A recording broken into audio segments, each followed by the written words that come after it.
Tuesday afternoon to you, 4 o'clock time for Sports4CLE. Thanks for joining us. Hope your Tuesday afternoon is going well. Browns, short work week. They will get back after it Thursday, downtown against the Pittsburgh Steelers in AFC North battle. At 2-8, a lot of things swirling around about Kevin Stefanski, Andrew Berry, job futures for both of them and everybody in the front office. Today, Kevin Stefanski was asked about all the talk concerning his future as Browns head coach. So you know how this game goes. You grew up listening to WIP. 610 WIP. You're 2-8. Your name's shown up on hot seat lists in the media. How do you feel going into this stretch, Pittsburgh, Denver, Pittsburgh? I think probably because I grew up listening to that, I'm smart enough to not worry about outside noise. I get that's part of this gig. That's life in the big city. My sole focus is getting this team ready to get a win on Thursday night. That's it. With that, let's welcome in Jeff Lloyd from the Locked On Browns podcast. And Jeff, I know you've kind of addressed this, and I'm with you. Nobody in that front office or on that staff is safe. You expected to contend for an AFC championship, and you are contending for the first overall pick in the draft. Those two are all over the place. Well, certainly when you won 11 games the year before, and, you know, there is a real path here that this team only wins 2 football games this year. So you go 9 games, you know, in reverse, it seems pretty, you know, clear that, you know, a head will roll, multiple heads will roll. You do have other factors into this. You know, they have had promising years in 2020 and certainly in 2023. Both of these gentlemen have just been having, you know, reached contract extensions to extend their time with Cleveland. There isn't a talking point right now, whether it is front office related, whether it is coaching related, whether it is players on the roster related, where, you know, you can't say without a 110% uncertainty, except for maybe Myles Garrett, and I'm only talking about guys maybe under contract, about whether or not they are part of the Cleveland Browns for 2025. There are a lot of questions everywhere. And I don't think anything that happens over this next 7 weeks is going to probably change, you know, the stance one way or the other. It's just absolute train wreck of a season. I think maybe, you know, some of us who were more upbeat and positive during the offseason, during the summer, maybe probably should have removed our blinders a little bit and said, well, we haven't seen any of the offensive tackles yet. Why is the quarterback who's barely played in the last 2 years, he doesn't seem he's good enough to, you know, he's too good to take some preseason reps here. You know, multiple players dinged, missing time, the whole Amari Cooper situation, which at the time probably should have just moved on from Amari last offseason. There's just so much to talk about with this team and so much uncertainty with this team from week to week, let alone trying to, you know, basically, you know, look into, you know, a glass ball and try to predict what 2025 is even going to come close to looking like. So this is kind of interesting as well. In the last decade, the only NFL head coaches to reach a conference title game with a team and survive a season with less than 6 wins after they'd reached the conference title game with the same team, there's 2 of them. Sean McVay, 5-12 in 2022 with the Rams. John Harbaugh, 5-12, 2015 with the Baltimore Ravens. Both of them had won Super Bowls beforehand as well. So that's kind of the barometer. It doesn't happen where no matter how much success you've had, if you have a year that is a train wreck, like we've said, usually the team moves on from you. Well, I mean, you know, numbers like that don't lie. You know, there is no question to it. Obviously, you know, there's reasons we have fact checkers and people who help us with all these lovely, nice little, you know, numbers and, you know, things that we can use certainly to bring out. You know, in my heart of hearts, I don't know necessarily where you go. You know, if you look just straight at, hey, are Andrew Berry and Kevin Stefanski, have they been good for the Cleveland Browns? Have they changed the way this franchise is viewed? And let's be honest, you know, nobody, you know, for years, if the Browns were 2-8, you know, going into a Thursday night game this late in the season, everybody said, it's about right. these gentlemen did bring expectations to this franchise, did bring playoffs to this franchise, things that certainly did not go on here, forever since the return, or very limited, certainly since the return. And, so there's a lot that these guys have done. But that being said, there's pressure with that. And there are certainly consequences with that. And, I don't think anybody wants to have, 1 year we go up the mountain, 1 year we go, basically got thrown down the mountain, then we climb back up the mountain, then we got kicked back down the mountain again. I don't think anybody wants to go that route. You want to find a way to, establish consistency in this league.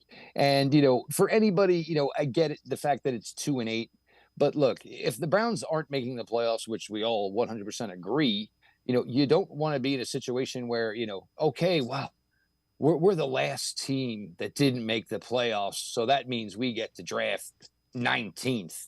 No, you'd rather hopefully at least we're going to get a chance to hopefully, throw our hats in the ring at a franchise-altering player. So if you're not going to make the playoffs, you might as well fail miserably and at least have a really solid chance to build back up the roster, which is something this team needs to do. Look, the financials are not as bad as people want them to believe, but it's not going to hurt anything to start getting younger and certainly a little bit cheaper in some areas on this roster as well. As you might imagine, plenty of voicemails all over the place with them. Let's head to the voicemail of Truth and Reason. Guys, I just read an article that the Browns need a culture change. He said watching that game yesterday, the Browns are uninterested in playing. And he didn't want to point out anything, but he said they just didn't look interested in playing, and how a Mike Vrabel moving in would give them a culture change so they can play tough in an AFC North, a tough division. That's all my opinion, and I'd love to shake that gentleman's hand because he's on the same track that we are. Thanks, guys. As always, appreciate all the voicemails. Jeff, the Mike Vrabel talk's not going to go away. There's two things about it. Mike Vrabel will probably have options as to which team he decides to choose. And keep in mind, Kevin Stefanski and Andrew Berry brought him in here. There's a relationship with Jim Schwartz. So him taking over for a guy that just gets fired, I'm not saying it can't happen. It would be awkward. Well, it's no more awkward, Dave, than this season at 2-8 is. I mean, so let's be honest. Yeah. I'm not sure there's a true, real solution. And, maybe, if it does come to the fact that you're changing the head coach, maybe it's Mike Vrabel. But how about this? What if it's not Mike Vrabel? And you moved on from Kevin Stefanski, who would probably go do a year doing TV, doing whatever, and certainly would probably become a hot commodity again. Because, look, you can say what you want, but the guy did take a franchise in the Cleveland Browns to the playoffs twice in 4 years. People will value that. But what if you're moving on from Kevin because you think it's going to be Mike, and Mike finds an opportunity he prefers? So now, most likely, now you're in the situation of, okay, well, we just won 2 games. We just won 3 games. Who wants to come coach us? We don't even know who our quarterback is. So all of a sudden, how desirable then are you as a franchise to someone who's looking to become a head coach? The offense coordinator in Detroit, hot commodity, apparently turned down a couple of deals last year. Do you want to come coach us? Sure. What are we looking to do with quarterback? Well, it's not that great of a quarterback class. We don't have the number 1 overall pick, so we can't guarantee you we're getting, the top quarterback in this class. So Sam Darnold's a free agent. He's had a nice year. Hey, Justin Fields is where then becomes the appeal, and what great coaches saying, oh man, I can't wait to get to the 2-15 Cleveland Browns and start over, essentially. Yeah. It's where it's at. I mean, everybody it's always about what they want, but it's never about the actual realism of what some things might actually look like. Well, and moving on from Andrew Berry, what general manager is going to want to be handcuffed from the salary cap situation that you're going to face as well? So, because if you do that, a lot of these bean counters, and most of them who we don't even know who in the world they are, most likely they're gone too. So the guys who, created this and have had the ability to be able to manipulate it and give the Browns a large amount of money to spend each and every year, now all of a sudden either A, might not agree with it, B, may not be that much in tune with it, how to keep it going. There is a lot here that is under wraps. And, it's not like when everybody followed football back in the day, there were things we didn't know, we didn't have privy to, we didn't have access to. It's not that way now. I mean, everything is kind of out there almost on a public information type basis. So, it would be, a tremendous, tremendous rebuild of a head coach, and probably even more difficult, the rebuild of the front office. All right. Before we go to break, some news and notes from today. No update on Jeremiah Owusu-Koramoah. He's on the injured reserve with a neck injury. Can return in 2 more games. The only thing that we get is that he's doing well. Things have been all over the place regarding Jeremiah Owusu-Koramoah, Jeff, and it's concerning because nobody has come out and said exactly, this is season ending. So that makes you even more concerned, at least me. The thing for me, and this is probably where my concern level comes. First happens, obviously, movement's good, release from the hospital.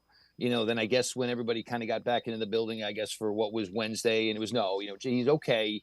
He's not going to play this week. But what did we just hear the other day, when we were hearing about Mike Hall? Mike Hall dinged up his knee, and IR is a possibility. There was nothing that was said. He's not going to play this week. Nothing was said, oh, he's a candidate for IR. And then all of a sudden on Saturday, Jeremiah Owusu-Koramoah has been placed on IR, which kind of almost makes me sound like it was maybe further testing, second opinion, third opinion, and then maybe all of a sudden the level of concern over said possible injury got worse. But, look, it's not the first time we've had things like this pumped up and didn't necessarily come to fruition. I mean, there were times where guys got injured and it was, oh no, and this, that, and the other thing. And, next thing you know, he's practicing on Wednesday. Denzel Ward's, last concussion, he played the following week. So, there is, I think we're not always getting, concrete information as far as this stuff goes. But look, you're talking about arguably the second or third best defensive player on the Cleveland Browns defense. Next year would begin his, nice big fat contract extension. Certainly a lot, was going to be bestowed upon Jeremiah as a leader of this defense. And anytime you were talking about a football player and one of the injury we're talking about is neck, it's a big, big concern.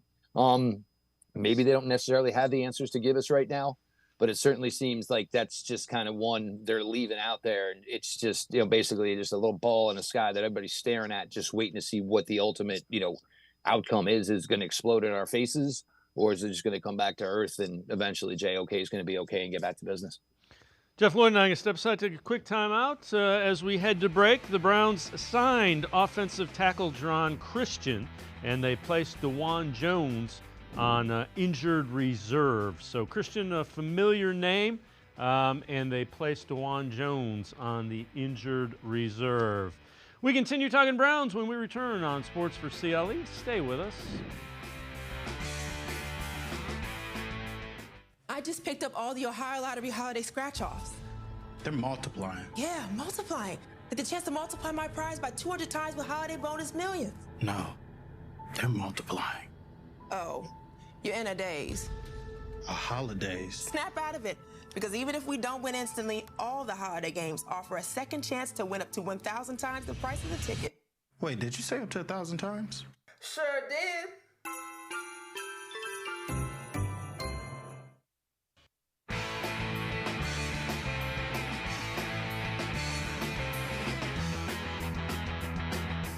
We continue talking Browns on Sports4CLE with Jeff Lloyd from the Locked On Browns podcast.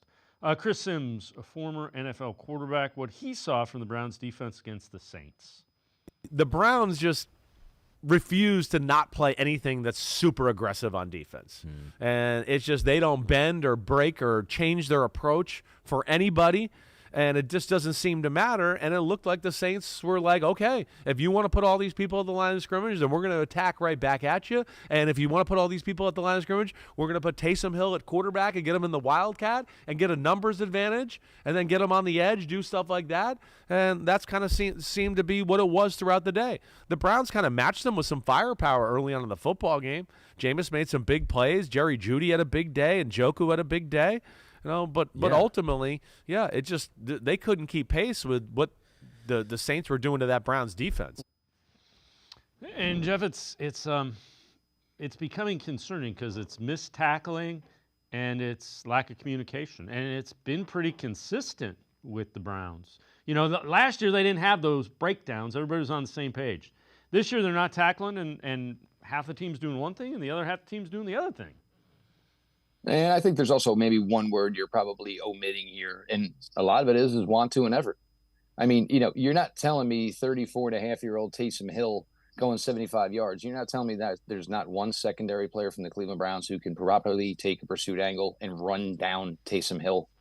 I mean, that's some of the questions I have. The touchdown to Scantling, business decisions have become a popular, catchphrase, I guess, around here.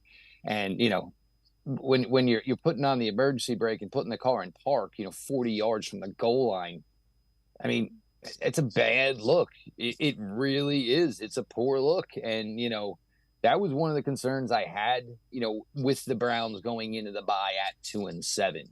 Did some guys look at it as, hey, this is a chance to regroup, go out there, battle, hey, if not all 53 are on the same page, I don't want people talking about me like I'm somebody that mailed it in, because sometimes, people get to the bye and, your season's most likely over. It's really hard, to come back 8 days later and, re-fire up that engine, like you were 7-2 to say. So there's been a lot of it going on, and it's, there's times where, it looks great but the stretches are brief and, limited. And, then there's times where you think they're starting to play better, and then you just see the gaffes of all gaffes. But, I mean, Taysom Hill at his age, 18 touches, 200 total yards. Even got him to be responsible for both turnovers that you got. If you told me you lost because Alvin Kamara ran for 150, you'd be like, well, Alvin Kamara is pretty decent. You fell for the mirage again. They always get, basically duped by the jet sweeps and all this stuff that's smoke and mirrors. It felt like it was, 2008, in the Miami Dolphins when this Wildcat stuff originated. And you would think a guy like Jim Schwartz, who was in business then and doing really damn well, would have probably had some sort of answer for it. All right, this from Dog Pound Daily. 3 things we learned about the Browns offense in Week 11. Number 1, the run game is being given time to work out the kinks. Number 2, Jameis Winston can be a great bridge quarterback for the Browns. And number 3, Cleveland's wide receivers are actually good. One thing you can't deny, Jeff, is the receivers, and most of them, Elijah Moore included, looks better with Jameis Winston at quarterback. I mean, that's probably the most damning thing to Deshaun Watson. The wide receivers look competent. Yeah, and it was about this time a year ago where we said, wow, Amari Cooper looks great. Wow, Elijah Moore looks great. Wow, David Njoku is really, really finally turning into what everybody felt he could be at the tight end position. Look, we all can see it. None of us are blind. This offense has been a better offense with Kevin Stefanski as a head coach, with every single quarterback you can name who's taken or started above Deshaun Watson. And we're talking about the Jacoby Brissetts of the world. We're talking about the Baker Mayfields of the world. You name it. Case Keenum. We talk about any quarterback who has started a game for Kevin Stefanski in Cleveland in Cleveland with the Browns has looked better operating in the game than Deshaun Watson has. It's a fact. Even though for some of these guys it's limited, certainly where Deshaun, the more he played, it just started to look worse and worse. This offense can create numbers. This offense can score points. Right now, they're certainly down a bunch and, working through some offensive line issues. The run game, look, how do you sit here and evaluate a run game when you're 2-8? You know, you're mostly losing, so you're gonna throw. You know, I think part of it is they're finally having some success throwing the ball, which they didn't, you know, up until Jameis started playing. So I think they're kind of like, you know, a kid with a new toy, so to speak, in that respect, because wow, we can get the ball down the field. Look at that, we just got 30 yards on one play. Wow. So I think you're going through some of that. But no, and this was one of the things. Look, the Browns built this roster kind of strange as opposed to the way a lot of teams do it. What'd you see Buffalo do in the last week or so? Went out and signed 2 defensive tackles as they realized they're going to be in it again. So then they went start looking for veteran help. Browns had veterans here, and they were basically going to say, look, we're going to block some potential player improvement and guys getting better, and we're going to limit some guys' playing time because we think we're going to be winning. You know, once they got to the point where that wasn't going to happen, you got rid of Amari Cooper, and all of a sudden now Jerry Jeudy got more reps, Cedric Tillman got more reps, you know, Elijah Moore got more reps. So at least they saw it, you know, in time to at least get these guys the opportunity to prove themselves, which has been one of the positives. And for me, that's been probably the most enjoyable thing over the last few weeks because Jameis don't care. He will throw it anywhere at any time. You know, obviously got the guts of a cat burglar, which is great to see. But you're getting to see the development of these young guys. We finally got Jamari Thrash on the field, got his first reception out of the way. That's been one of the fun things over the last couple of weeks. And for me, it will be one of the more fun things over the next 7 weeks. There were certainly some other things, you know, I was hoping to see over the next 7 weeks, but unfortunately, you know, that's not going to be the case now either. The other thing is I'd be fine with Jameis Winston as a bridge quarterback. If they evaluate him, he should be back regardless. He should be back regardless. His personality, the way he carries himself. Look, the guy was here a hot minute and was already more loved in the city than the guy he was basically here to back up. Jameis just has an infectious personality. He is the world's largest 30-year-old child, but he truly cares about the sport. He appreciates the sport. He knows what this sport has done for him in his life. And the fact that, you know, when he walks away, he will never have to worry about working a day in his life again. You know, that is one of the few things. And you knew that was going to be the case once he got the opportunity to be the starter. It's just a different personality. Granted, he doesn't have the $230 million pressures Deshaun Watson has, doesn't have some of these certain other things Deshaun had to deal with, which were all brought on by himself, by the way. But so it makes for it an easier thing to go out there and just say, I love the game. I love being around the guys. I love playing. But, you know, that is going to be Jameis's thing. And Jameis will be on an NFL roster probably for as long as he wants to, because people want that in locker rooms. You want that in meetings. You want that in your building. Jeff Lloyd from the Locked On Browns podcast. And now I'm going to step aside, take a quick time out. Other side of the break, back to the voicemail of Truth and Reason. Sports4CLE will be right back. Stay with us. Come back to go forward. Back to learning new things. Back to pursuing your dreams. Tri-C has flexible learning options to fit your life. And every year, more than 1,000 local companies provide Tri-C students with real-world learning. The right education can boost your lifetime earning power by hundreds of thousands of dollars. Start now with a college education you can afford. Tri-C, where futures begin.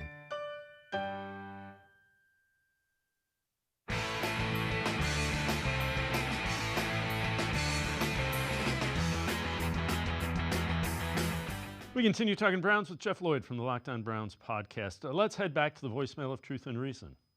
Hey, Dave, Frank from Cleveland. Been a minute, brother. Man, I'm at a loss for words this year, Dave. I don't know where to go from here. Then we take the play sheet out of Stefanski's hand. He's walking the sidelines over there like Vinny the Chin, wandering around like, what should I do? I don't know. I wouldn't let Vrabel out of that building, Dave. And if I don't talk to you, you have a good Thanksgiving, you and the family, and be safe, brother. Be good now. I love you. At all of the voicemails.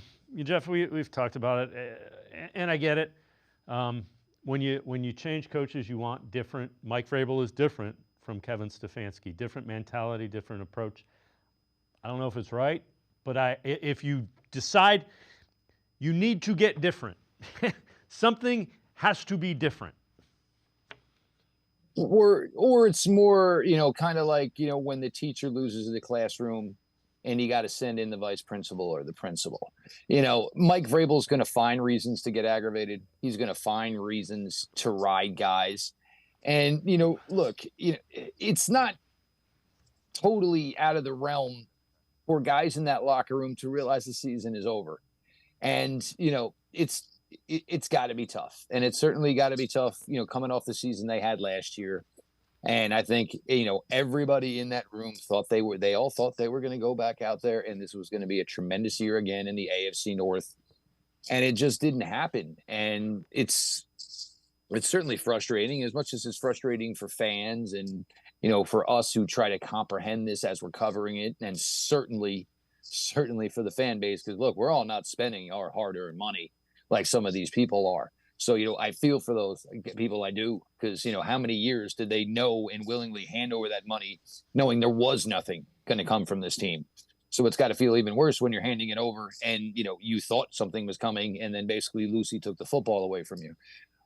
You know, I don't know what to do and I don't know exactly what the correct answers are. But again, you know, you know, if Mike Vrabel is this hot coaching commodity, he's got people who look out for him. And, you know, is his agent, is his PR people going to say, Mike, you're telling us out of all the people we've spoken to, the team that went 2-15 that's the job you want? Because, you know, this is job 2. You know, you screw up job 2, you know, there ain't no job 3 usually in the NFL. So, you know, for Mike, we'll see. You know, again, I don't know what changes in the next 7 weeks that influences this decision one way or the other. But, you know, to just say fire one and bring in the other, man, there are a lot of things, you know, that people just don't think about or dig into to try to come to a real resolution and a real answer to. All right, so I think everybody can agree Browns are going to be looking for a quarterback, be it in the draft, be it in free agency. PFF, top 2025 free agent quarterbacks. And it is not an illustrious list. You've got Sam Darnold, Justin Fields, number 2, Russell Wilson, 3rd, Jameis Winston, who is here, 4th, Mariota, Rudolph, Dalton, Flacco, Stidham, Tyler Huntley. Man, after you get down past Winston, it's kind of a hard no, and even Russell Wilson, Russell Wilson is the quarterback of a team that's in first place in the North that's coming in here Thursday. So, there are not easy answers to the quarterback question, and there never have been since they've come back in '99. Oh, there's not a question. And, you know, I think everybody thought maybe, you know, Anthony Richardson from the Colts would be an interesting name. Probably, you know, I'm not saying 1 week's going to change things, but, you know, he starts showing a little bit more over the next few weeks. Maybe the Colts are going to be a little bit more okay there. You certainly would look to Atlanta and say, you've got Kirk Cousins and you've got Michael Penix. You know, how's that scenario? Are you going to do it again next year? But yeah, I mean, of that list, I mean, why in the world would Russell Wilson not return to Pittsburgh right now? You know, Sam Darnold, you know, the question is, you know, just how well has he been perceived? You know, are you talking where Sam Darnold's going to get, you know, a 3-year deal from somebody? Because I don't think anybody in the right mind, you know, I don't think Cleveland wants to do that. So it makes you kind of point and look at Jameis. I mean, it truly does, you know, the Trey Lances of the world, the Justin Fields of the world.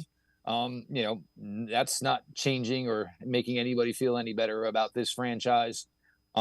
You know, I think, you know, the one thing for certain, though, is I do believe if you ask most will say as long as it's not 4, I think we'll feel better. So the whole free agent quarterback and wide receiver kind of leads me to this. This was a guy that the Browns brought in as a free agent, and we've talked about him a little bit, Juan Thornhill. Loved the move when they made it. In 2 years with the Browns, no interceptions, no forced fumbles, no sacks, 1 TFL, 2 passes defended. Now, he has been hurt, but you have to work hard to have less of an impact than that. Remember how hard people ran John Johnson III out of Cleveland? John Johnson III, was playing pretty damn well if you compare it. And look, I'm guilty. I am 100% guilty. I was a huge Juan Thornhill guy. I was a Juan Thornhill guy coming out of Virginia. I loved the fact they went after a guy with 2 Super Bowl rings, because you were bringing a guy in that could talk to these guys and say, hey, look, and this is kind of what it's supposed to look like. And it's okay to have bad days. It only matters really what you do in November and December. But, and watching that last Sunday and watching, some minimal effort and, knowing that you're supposed to be one of the guys that says, I know what a path to a Super Bowl championship looks like. And, seeing that it was kind of something that, basically, stuck in my craw a tad bit on Sunday. Yeah, I'm with you. And, I know he was hurt, but man, it's just been the undrafted free agents have been more productive and made a bigger impact. But it's also the line from back in the day in the program. Are you hurt or are you injured? You're injured means you go stand on the sidelines. You hurt means you're still required to give 110% when you're between the white lines. I do not dispute that even a little bit. Not even a little bit. All right, Jeff Lloyd and I are going to step aside, take one more time out. We'll turn our attention to Thursday's game against the Steelers coming up. Sports4CLE, be right back. Stay with us. The Ohio Lottery Partners in Education program is dedicated to recognizing exceptional students, teachers, and schools throughout Ohio. Scan the QR code on screen to nominate students and teachers as Academic All-Stars and Teachers of the Month. They must be currently enrolled or teach in grades K through 12. Is your K through 12 school developing students' literacy skills to achieve success in reading? If so, you can nominate your school for the School of the Year. Students can win $100, teachers can win $500, and schools can win $2,500. Scan the QR code, fill out the forms, and nominate deserving students, teachers, and schools today. The Ohio Lottery Partners in Education program takes pride in honoring exceptional students, teachers, and schools across Ohio. Submit your nomination today. It's fun, fast, and free.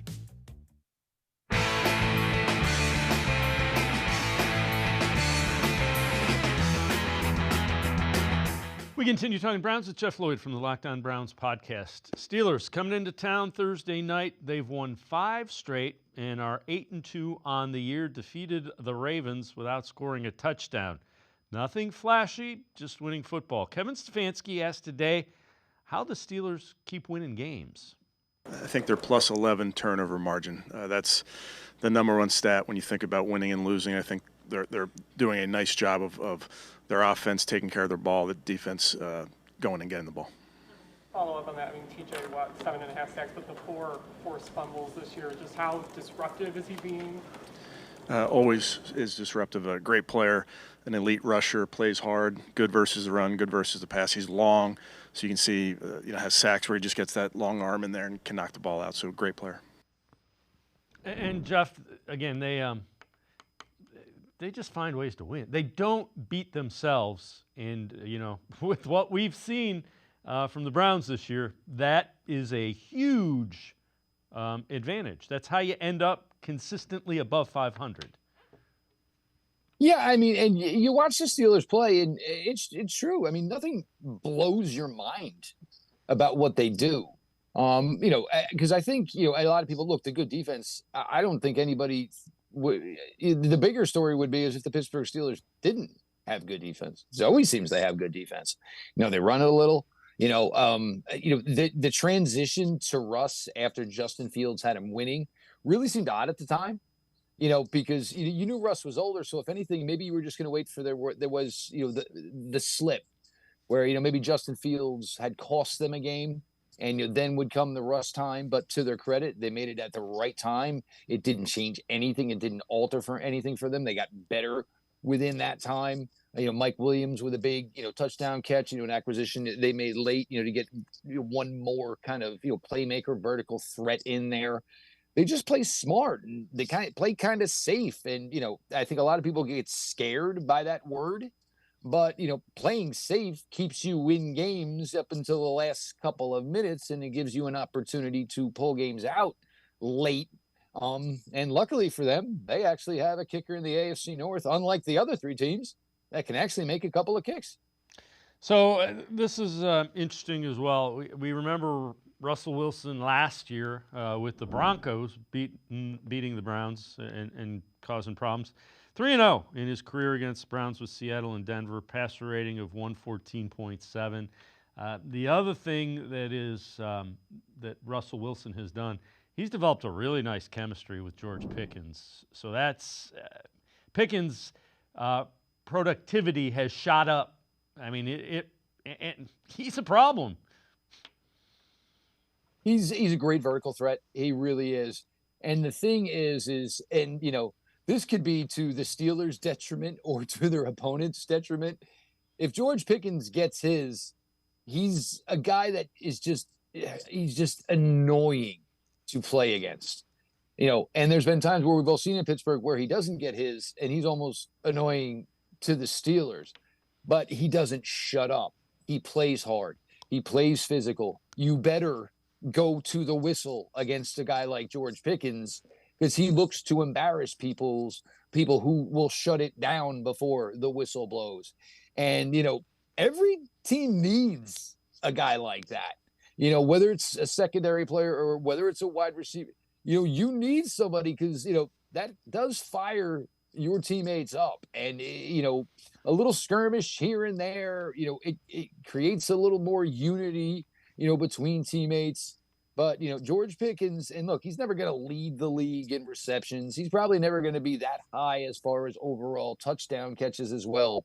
But he is a yardage beast. And, he can drop 3 for 85 on your head like it's nothing. And it's like, man, he only caught 3 passes, but at 80-something yards, he's good when he doesn't have the ball in his hands. You got to get him the ball just enough to make sure that those other things that he can bring are still, productive for your team.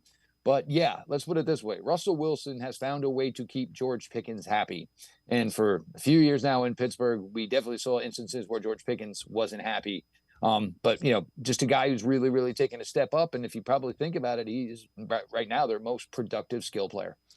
All right, you've alluded to this a couple of times. You tweeted this out. Last 7 games for the Browns. Home against Pittsburgh, away Denver, away Pittsburgh, home Kansas City, away Cincinnati, home Miami, away Baltimore. And I agree with you. 2-15, much more likely than we would have thought even a couple of weeks ago. Look at it even this way. Now, Baltimore, we've always known that they're a team that would find a way to rest Lamar Jackson. Even if they get into that last game and Baltimore, everything's done for them, they know exactly what's going to go on, they're going to rest. You have confidence that the Browns would go out and beat the second-string Baltimore Ravens? I don't think anybody really truly does. No. But, Pittsburgh at home. Look, the thing with Pittsburgh is, yes, they are 8-2, but plus 11 turnovers. 1 turnover, 1 pick six, 1 fumble, and there's a chance for weather. And all of a sudden, a scoop and a score could change that. I'm not saying it's probably gonna. But then at Denver, which all of a sudden, Bo Nix, fantastic. Browns never play well in Pittsburgh. We know that. Kansas City, well, bad news is Kansas City already had that loss, that regroup loss, where they now usually start to tighten up everything and start playing better down the end. At Cincinnati, you ain't going to be able to cover Chase and Higgins. Miami, the only advantage you might have is it's negative 22 degrees by the time Miami gets here. And like I said, at Baltimore to close it. And, and I'll be honest, because Jacksonville and Tennessee play each other twice, 2-15, that very well might get you the number 1 overall pick in this draft. All right. So before I let you go, what are you paying attention? What do you need to see to feel better the final 7 games? I'll be honest, 2 of them I already lost, Dave. Dawand Jones at left tackle. That is one I really, really wanted to see, because you want to know what? If you can get a 4th-round pick for 2 years at left tackle, that's a coup financially. Well, we're not going to get to know. And now we're going to have to worry about Dawand Jones again this offseason, because he's such a big guy, and rehab is different than working out. And how does the big man keep his weight intact? Mike Hall, Browns' top draft choice in 2024. This entire season looks like it's going to be a wash, because even if he is able to come back after 4 games, is 3 games going to be enough to say, well, he's worth every penny? It's perfect. He's a starter next year. No, it's not going to be. Honestly, it's the receivers. It really is. It's the receivers. I want to see how high I think these guys can be, because I'm going to bring in one more. The question is, where am I going and how high am I going? Am I spending good free agent money? Am I maybe using, God forbid, my number one pick, depending on where it falls, my second round pick, depending on where it falls? But, Cedric Tillman, Jerry Jeudy, can I call these guys a 1 and a 2 going into 2025? Jeff Lloyd, as always, great stuff. Appreciate the time and the insight. Thanks very much, Jeff. All the best, Dave. Wish we had better things to talk about, but hey, yeah, we don't get the we don't choose the assignment, Dave. Nope. There's always 7 more weeks where we might get a win. So there you go. And they'll be mad about that. Make sure you check out Jeff Lloyd Locked On Browns podcast. Always insightful Brown stuff. We're going to step aside, take a quick time out. We continue talking Browns. Damon, Wolfe, Dawgs by Nature, straight ahead.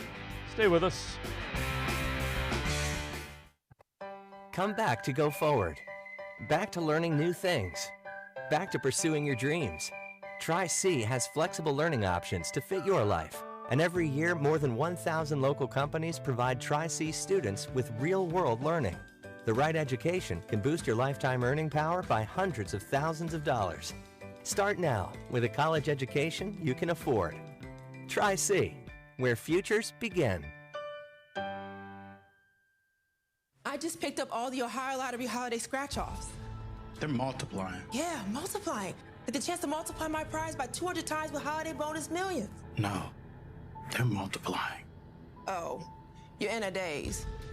A holidays. Snap out of it, because even if we don't win instantly, all the holiday games offer a second chance to win up to 1,000 times the price of the ticket. Wait, did you say up to 1,000 times? Sure did.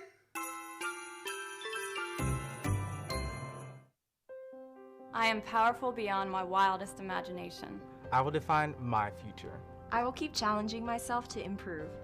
Because I am a future leader of this great nation. I will be responsible for raising a beautiful family. And educating not only my generation, but many more to come. I will make a difference in my community.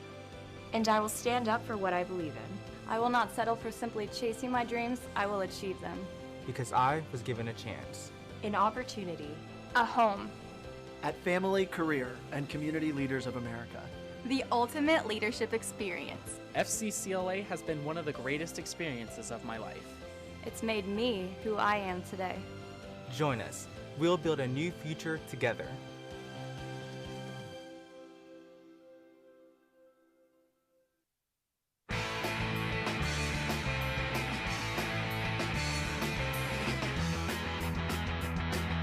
We continue talking Browns on Sports4CLE. Let's head back to the voicemail of Truth and Reason.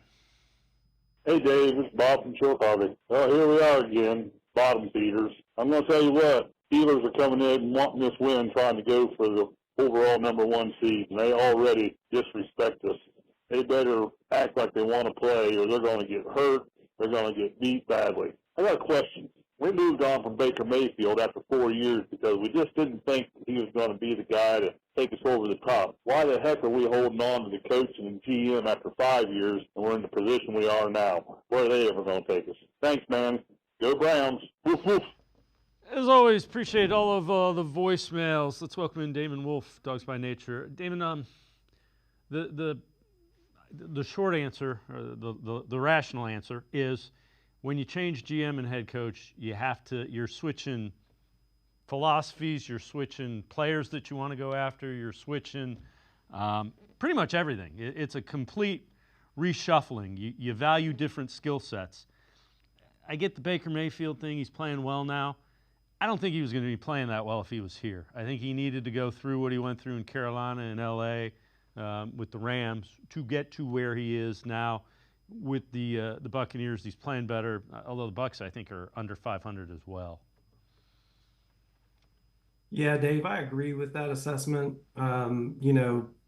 Baker, when he was here, definitely had a little bit of growing up to do, especially with that last season where he had the hurt shoulder.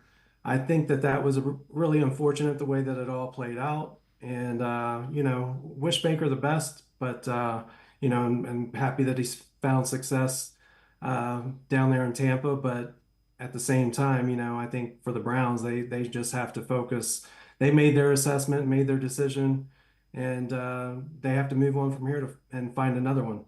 Yeah, and again, I'm not. Again, I understand wanting to move on from Andrew Berry and Kevin Stefanski, and I understand a segment that wants to keep them. Right now, I lean towards keeping them. I think the mistake that was made that was critical, crucial, and has cursed the franchise was the trade of Deshaun Watson, which I was for. But clearly, the quarterback has been the problem with this offense.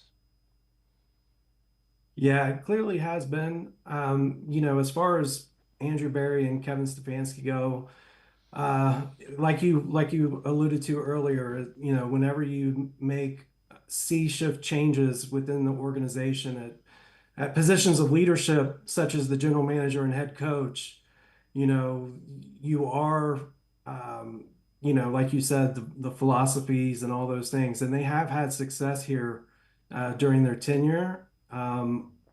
Nothing pains me more than to be sitting here today and answering questions and writing articles about the future of Andrew Berry and Kevin Stefanski.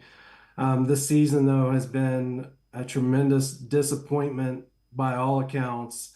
And, it remains a mystery as to what is at cause for this.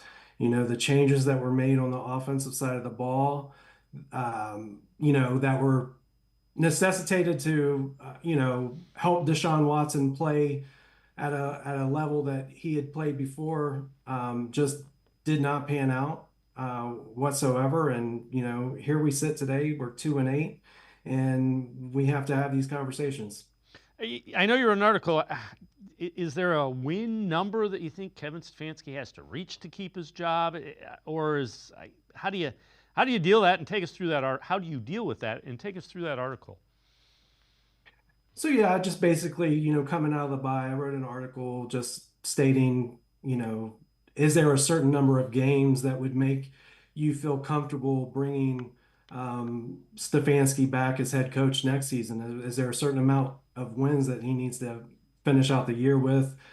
I don't know that there's an exact science or number to that. I think for the most part, you just want to see a team that looks engaged, a team that shows up and wants to play physical football, kind of what we've grown accustomed to in the past over the past several years.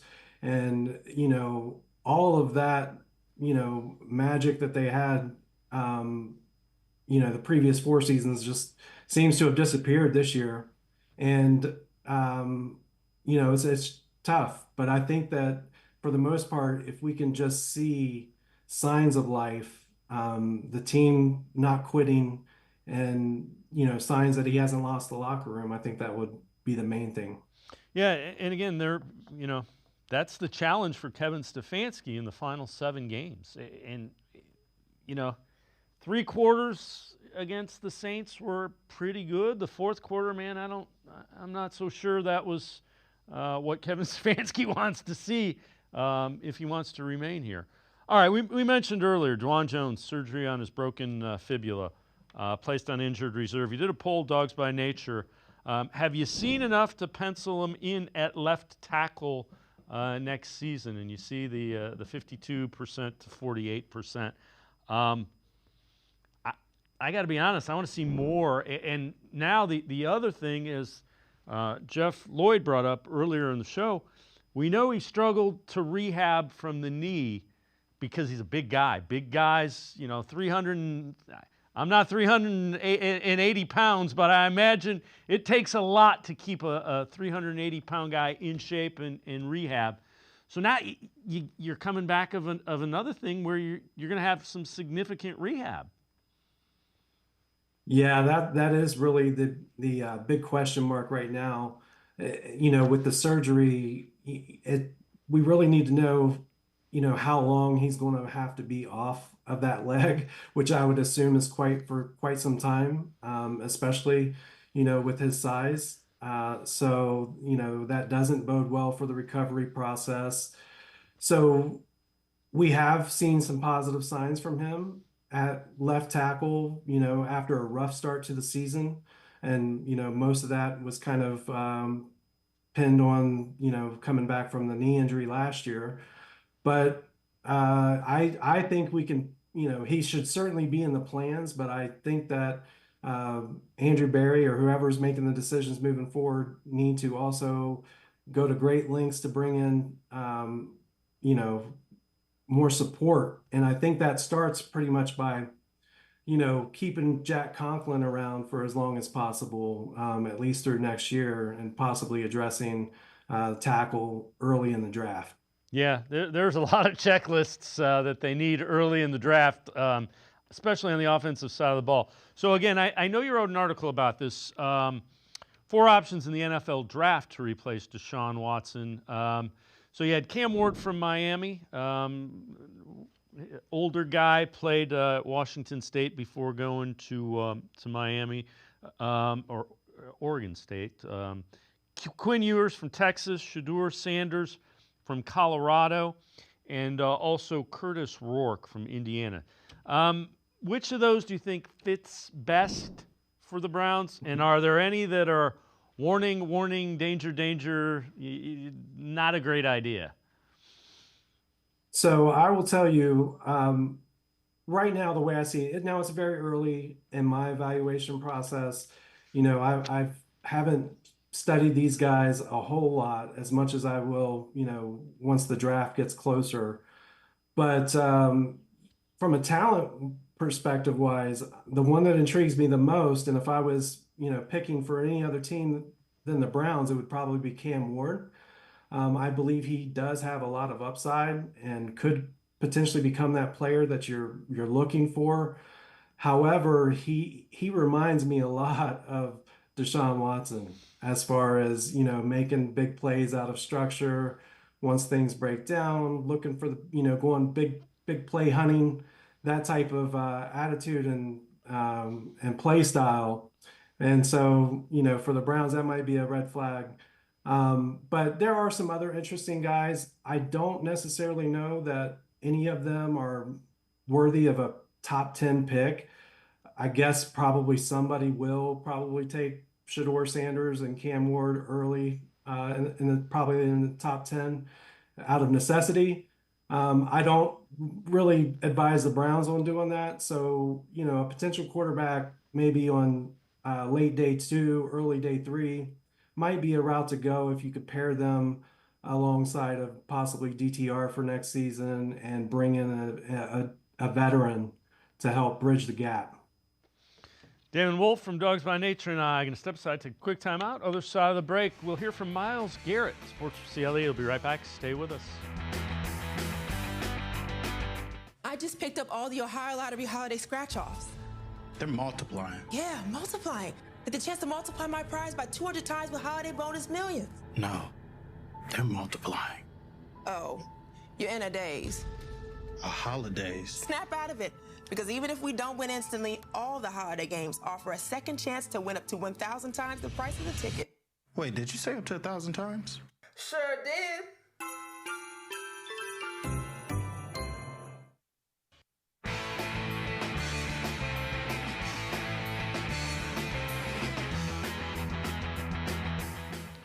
We continue talking Browns with Damon Wolfe from Dawgs by Nature. Browns defensive end Myles Garrett talked about what he sees from the Steelers with Russell Wilson as the quarterback and Arthur Smith as their offensive coordinator. Fundamentally, they're still the Pittsburgh that I've seen since I got into the league. Always going to find a way to win, not going to beat themselves. Just very smart and just savvy team. Know the best way to put themselves in position to win, and Russ definitely helps them be a little more versatile, moving down the field. He's playing some great football right now, and definitely hitting the deep ball with some consistency and scramble when they need to.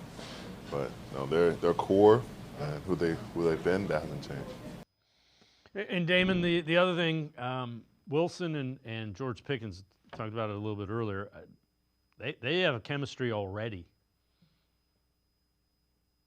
Yeah, they really do. And from the Steelers, I agree with Myles there. It's pretty much the standard operating procedure for them. They're going to go out, they're going to compete really hard, they're going to try to out physical you, they're going to win at the line of scrimmage, So they're doing all of that. Arthur Smith and Russell Wilson certainly bring their offense to another level. At least they have so far this year.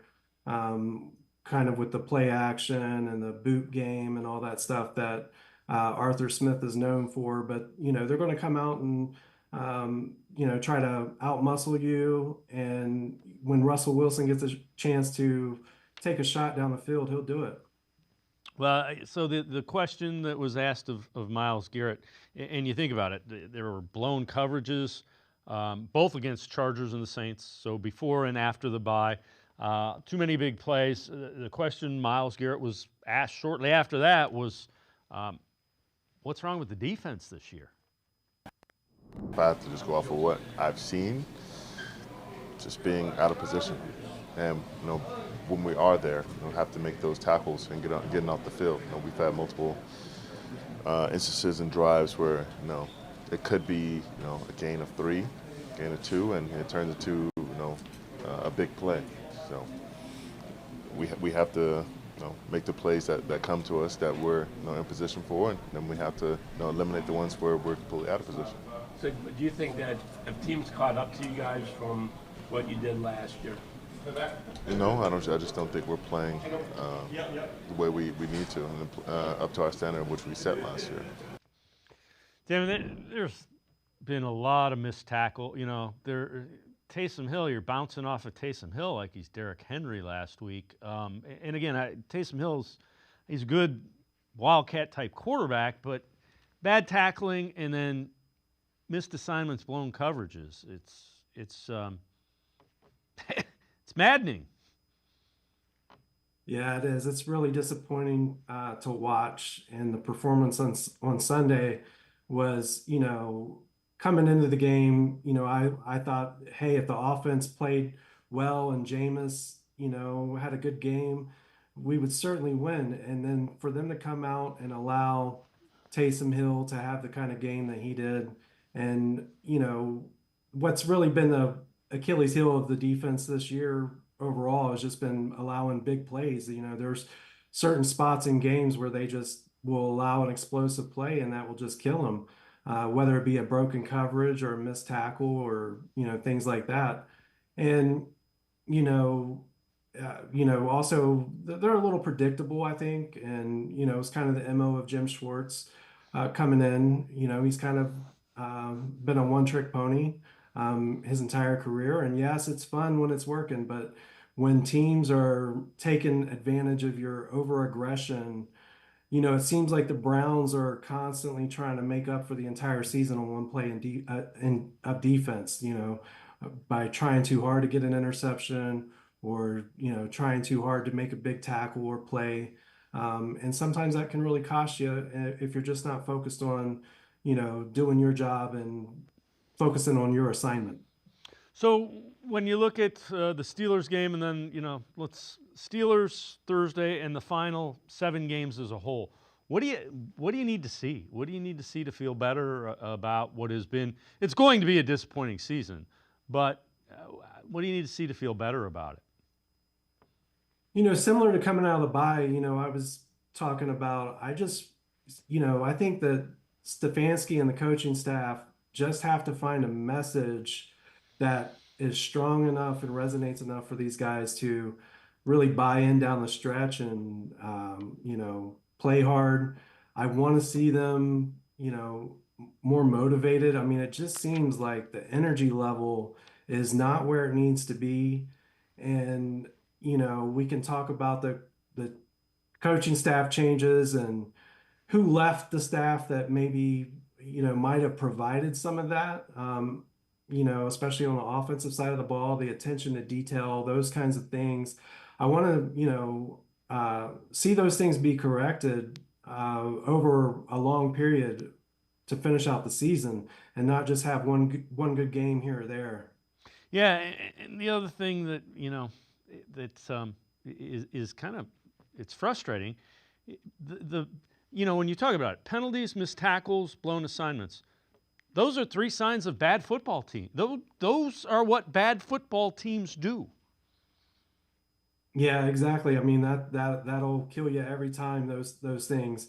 And I think that, Stefanski was, really needed as a calming presence for this organization, as a leader, and has really provided that. He's really helped steady the ship.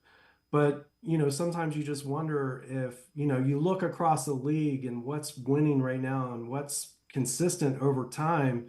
And it's more so, the disciplinarian style head coach, the motivating head coach who can, get after guys when it's needed. And I'm not saying Stefanski doesn't do that. I'm sure he does quite a bit of that. But I think overall, from a fan perspective, you look across at what other teams have, like Tomlin and the Steelers and the Harbaughs, and and Dan Campbell in Detroit. I mean, what the Lions are doing up there right now has been, really a model for excellence of what you want to really try to do to turn around your organization. So I don't know what the answer is, but I just think that those types of things really, hurt your football team when you're not doing them correctly. And, I don't know if a new voice is needed, but, that type of leadership might be required. Damon Wolfe, appreciate the time and the insight. Thanks very much, Damon. Thanks so much, Dave. I appreciate it. Damon Wolfe, make sure you check him out. Dawgs by Nature, really good stuff on the Browns. It's going to do it for this edition of Sports for CLE. We'll see you back here tomorrow at 4 o'clock. Have a great night, everybody. See you tomorrow at 4 on Sports for CLE.